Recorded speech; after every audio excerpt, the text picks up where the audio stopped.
try shishibu. With nanay. With And the nanay. fam. Ayan, nauna na kami dito sa Japanese steak bowl na merong 4.7 out of 5,000 plus reviews. So this better be good. And excited ako sa steak nila. And first kami sa pila. We arrived here 15 minutes early. And 10 seating capacity lang daw kasi sabi ni Ju. Yes, excited to try.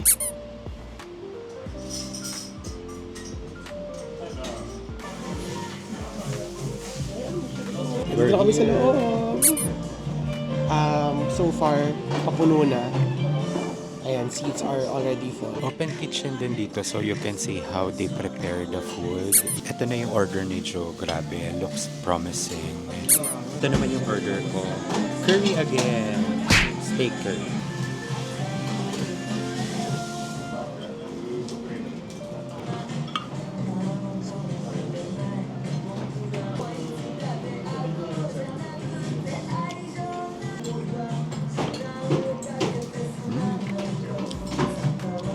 The butter, grabe.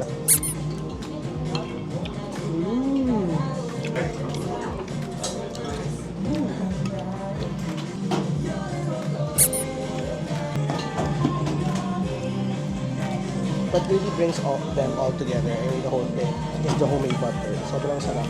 Very savory. May konting hint ng tamis, which I don't mind. And the garlic.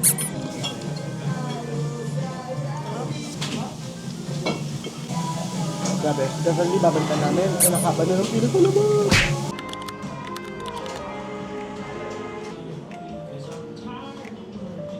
Here's our order. Iced latte and caramel macchiato. Charot. Sarap daw ang kape. Na-try mo na. Basic, of course, iced latte din. Pero sabon, so good. Roast flavors present. Yung lasa ko is 50 oat, 50 coffee. I prefer lang sana mas more coffee. Parang 60 coffee. Nevertheless, masarap yung beans nila. Mine is caramel kineso. Tulungan niya ako mag-mix. Mix.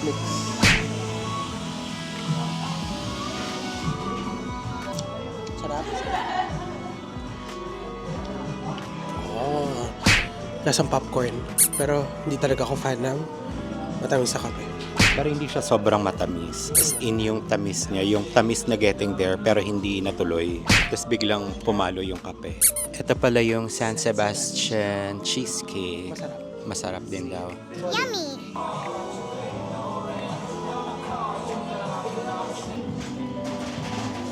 Ay, may pogi sa tabi ni Nana. Ano masasabi mo sa kape mo? Ang sarap. Lasang-lasa mo yung strawberry at saka nagbe-blend yung chocolate. Ilang star 8, out of 10. Wow, 8 out of 10. What I have here is that this is Dark Lips chocolate latte. So it has mixed berries on it and 2 stratos espresso. If you're familiar with Godiva, it tastes like Godiva. It's strong, smoky, and sweet with a bang. A latte with a twist. Magandang weather today. It's sunny, but the wind is cold. Finally, we're here at I'm Donut Harajuku. At mahaba ang pila niya. Ayun yung pila niya. Grabe. Nag-U-turn na. So, kamusta naman? Nandito na tayo sa I'm Donut. Napakahaba ng pila, pero mabilis naman daw ito gumalaw kasi hindi naman sila dine-in, as in take-out lang. Tapos dito siya kakainin sa park. Dito daw. Sa park. Habang nakapila, bibigyan ka na nila ng list of donuts, then you can order na. Ito na yung aming ipinila for like mga 20 to 30 minutes. Less than naman. We lined up for 18 minutes for the donuts and hindi naman siya ganun katagal, in fairness. At saka kung pipila ka lang din, dami mo na yung order mo kasi Pito. isa, dalawa lang. Hindi, okay lang kasi baka mami hindi masarap. Pero pito kasi 5 naman kami. Pwede. Wow, may reveal. Wow! Where to start? Ay, tinan mo yung ano, lumipad na. Ito ako pinaka-excited. Try na natin. So, Yummy! soft and fluffy. Try natin na next. Strawberry filled something. Maliliit lang pala siya. It's tiny. Yung iba 370, isa 440. So ranging from 200 to 300 pesos ang isa for this tiny donut.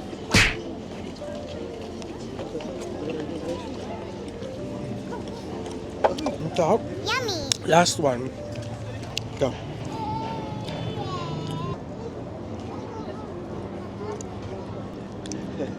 Oh, para siyang mango strawberry. Kain na na. 30. Soft, light, airy, chewy. Basically what you want in a donut. Worth the line. Wouldn't line up for siguro maximum of 30 minutes. Siguro maximum 20 minutes. Pero feel ko 1 hour ganito. Pero they are quite expensive. Pero what I like about it the most is it's not super sweet and super soft niya. Ang ganda dito ng background kasi very earthy. Earthy. Very Mother Nature. As you can see, there's a strawberry inside the donut. And okay, let's try it. I love the texture. It's fluffy. Guys, you know, fluffy. Parang meron siyang parang malutong. Yung dough niya is malutong, crunchy, pero soft in the inside. Sarap niya kasi ng bouncy. Classic na I'm Donut chocolate. Meron silang chocolate saka yung parang normal na ito. Ito yung chocolate, ito yung normal. Okay, ganyan lang sa. Yung donut lang. Wala siya naman sa loob. Wala. Wala. Kasi malambot lang siya. I wouldn't get this. Masuso ko yung mga ano nila. Yung mga may laman. Tikman mo itong hindi chocolate. Ang gusto ko sa kanya yung texture niya, bouncy. Finally, we are here at Meiji Shrine. Yay! Libre lang naman pumasok dito. So nakita namin dun sa may bago pumasok dito yung Harajuku Station. So pag angat mo, yan na. Ang lamig. The weather is nice, sunny, pero natatakpan ng shade ng mga puno. Sa gilid yan yung access ng mga wheelchair kasi patag. Dito kasi sa gitna, rough siya. Ayan, mga bato-bato. Sabi ko nga kanina kung meron bang labasan dun sa kabilang side, pero mukhang wala.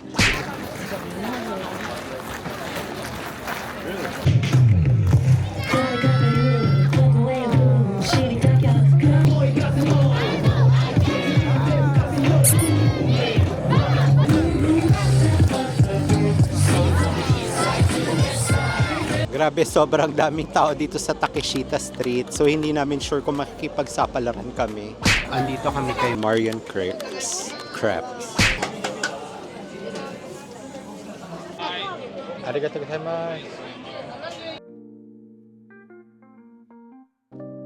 Ang daming tao. So, parang break na rin namin to from the crowd. Na ice cream lang. It's smooth. Agad tayo. So, it's great. Pag nag-crave kayo ng crave, pwede nyo puntahan. Pero there's nothing special beyond being crepe siya na masarap yung toppings. Sa Japan talaga, hindi siya mahilig sa overly sweet. As in, saktong tamis lang parate, no? Sarap ng cream. Tsaka ng strawberry. Bye! Bye-bye! Sa mga anime, Haikyuu lang yung pinapanood ko. Wala pa din ako mabibili kasi yung mga t-shirts nila parang naka Sanrio collection.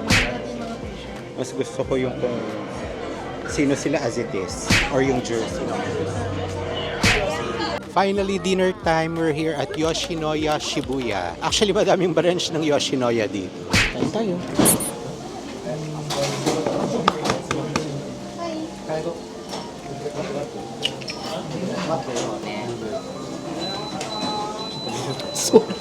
Mulo na.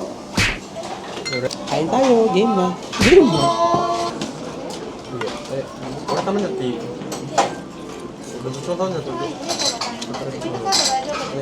Sarap.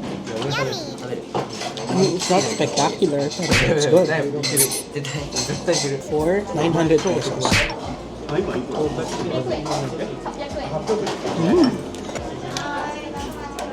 For me, medyo wala siyang lasa. Feeling ko lalagyan lang ng mga additional condiments, soy, pepper. Try natin ng may sauce. So, hindi siya Yoshinoya sauce. Soy sauce lang siya. Pag napadami yung gamit, yung lagay ko. So, maalat. Hindi lang gamit to. See you again tomorrow. Bye! We're here again at Ginza. Merong nakitang kakainan si Joe na yung makapal na tonkotsu ulit. And we are here nakapila. Abot naman kami sa cut-off nilang 11 to 3 p.m. Tanong lang is, anong oras tayo makakain? Ito yung pila. Kasi ano lang siya, yung maliit lang yung seating capacity. Yun siya yung color yellow na building doon. Actually, nag-cut off na si ate. Meron pa sa likodan namin ng mga nakapila. Yung ibang na-cut off, parang pinag-take out na lang din sila. Finally, nabutan na kami ng menu. Ayan na si madam na nag-a-assist. Tatlo kami. Dalawa lang kami nakapasok ni Joe kasi yung premium daw yung yung pin-repair. Si nanay nasa labas. Bibilisan ko na lang kumain.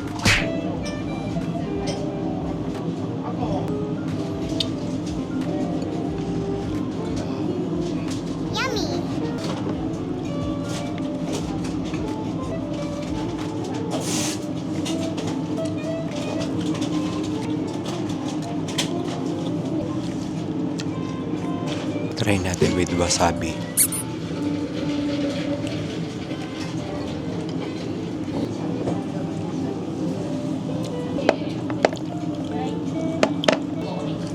Huwag mo naman masyado madali yung sarili mo dahil ha? Sakto lang.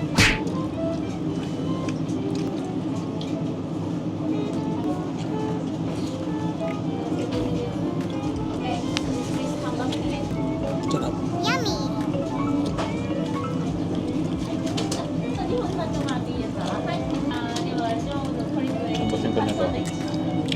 Dito ako sa labas ngayon. Ayun yung mga nakapila. Binilisan kong kumain para makapasok si nanay para magkasama silang lalabas. Grabe yung fat nung pork. Okay siya. Hindi siya dapat minamadali kainin. Kasi nga medyo fatty nga yung premium nila. Pero masarap. Yung wasabi, grabe ang sarap. Chili powder, masarap. Meron din yung salt and pepper. Tapos yung soy sauce nila, okay. Meron pala siyang kasamang soup. Masarap din siya. Ay, nakapag-verdict ka na. Will I line up again sa 45 minutes na tonkatsu? Oo, ata. Kasi ang sarap. Most succulent pork ever. I say that a lot. The most succulent. Pero hindi pa ko pa nasabi yung most succulent ever. Ang sarap ng egg. The rice is of course perfect. Paired with wasabi. Tapos lalagyan mo pa siya ng togarashi. Sarap. As in, best meal so far. Downside, 6 seating capacity. Medyo na bad trip ako kasi dalawa na lang yung pwedeng pumasok. Gusto ko sana si nanay yung isa kasi syempre kasama ko yung nanay ko. Tapos ang pinrepare na order is yung sa amin ni RC. Specifically naman sinabi namin kung kanino yung isang order na para kay nanay. Tapos hinayaan lang mag-isa yung nanay ko na maiwan sa labas. So sabi ko pa nga nung sa una, no, I can't leave my mom outside. Wala na kami nagawa kasi na-prepare na yung order. Ang ginawa na lang ni RC, binilisan niya yung kain para makahabol si nanay para hindi siya masyado mag-stay ng matagal sa labas. Yun lang yung downside. Pero nabawi naman sa food kasi kahit si nanay nag-enjoy. So if enjoy din naman si nanay, ay okay lang. Check natin ang fried sando. Ayan yung pila niya. Tapos yung store is ayun yung nasa left side. Fried sandwich, age 3, Ginza. Age 3. Fried sandwich. Here's our order kay Aga 3. Chocolate strawberry. Yeah. Chocolate cream with strawberries. Chocolate cream with strawberries. Pistachio na may strawberry syrup. Sauce. Saka creme brulee.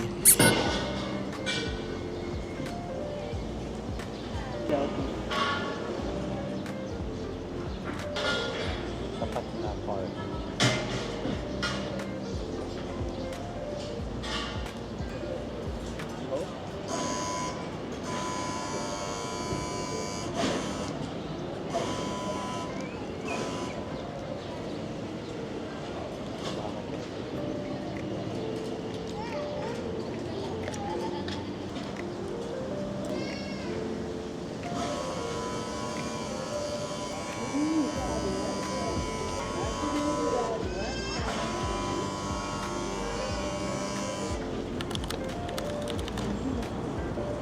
Coffee shop naman here in Ginza and pila na naman.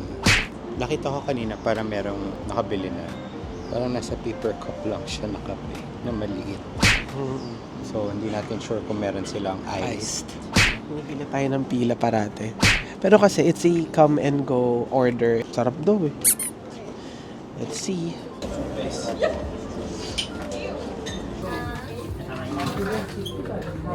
Tapos na kami mag-order. Si Joe, bumili din siya na. Buns, I'm not really sure if masarap, pero to make the almost an hour wait time more worthwhile, might as well buy beans. Budol. Ito na yung order namin. One size lang siya. Dark roast, medium roast, tapos yung hot is Ethiopian honey. Isa lang masabi ko. Buti bumili ako ng beans. We are here at the park. Ayan, walking.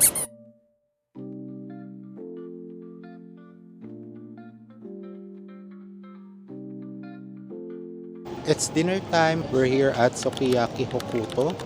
Full house for reservation. 4.8 yung score out of 1,000 reviews. So, nice. Ito na yung order namin. Joe na ang magtitimpla siya. Magaling magluto.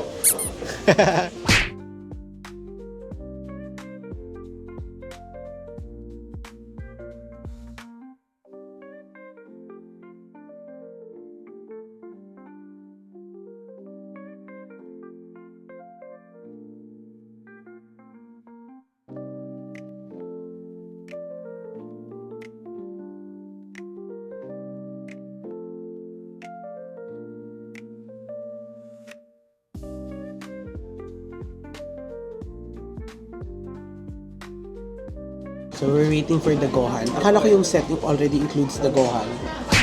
Wala pa pala. Tansa. Sige lang, basta kumain ka lang dyan.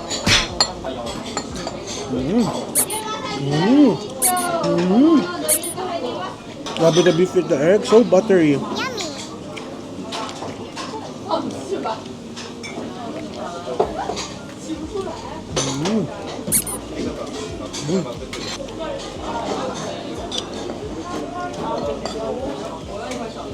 Love the tofu them. Very umami. The broth. Pwede mo bawasan yung kanyang alat. Kasi yung base ng mismong sukiyaki medyo matapang. Pero may water dito na pwede yung ilagay para bawasan yung alat. Bye! Last dinner. Hey yo! It's our Joe. And we are now leaving Tokyo, Japan. Uwian time. But it's okay. I'm satisfied with my stay. As in, ready na to go home. Oo, kasi grabe din yung mga activities namin. Skyliner pala to, 2,580 ang isa. Para mabilis ka makapunta ng Narita Airport. Yan lang, see you sa airport. Doon na kami lalabs. Bye. Maaga kami, kaya may time kaming kumain ng lunch.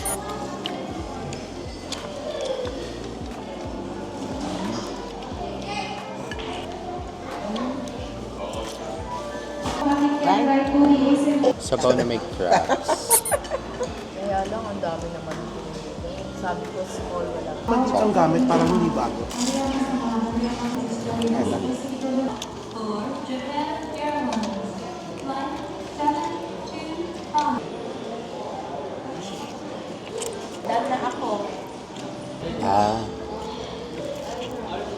We are now on board, going back home to the Philippines.